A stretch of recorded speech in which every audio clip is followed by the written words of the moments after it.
El siglo XVI fue un periodo de importantes cambios y transformaciones sociales, culturales, políticas y religiosas en Europa.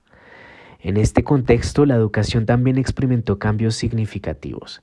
Europa está experimentando un renacimiento cultural y un movimiento de reforma religiosa que tuvo un impacto gigante en la educación y en la forma en que se enseñaba.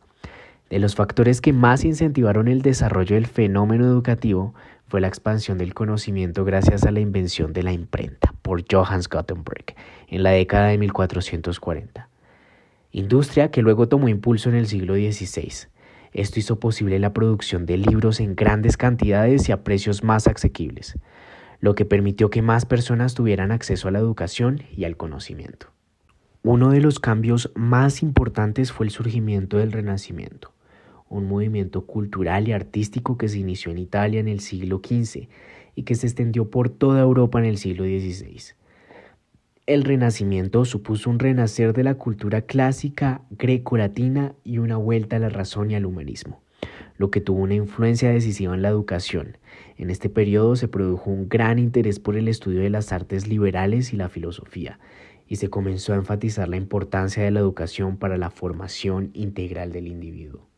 Otro de los cambios significativos en la educación durante el siglo XVI fue la Reforma Protestante, un movimiento religioso liderado por Martín Lutero en Alemania que tuvo un gran impacto en la educación.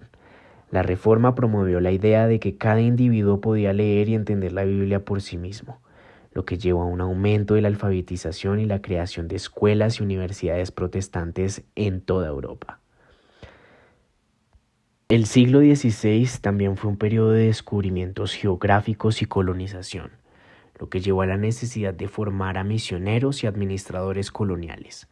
Por tanto, la educación también estuvo influenciada por la expansión de las colonias europeas y la necesidad de educar a los habitantes de estos territorios.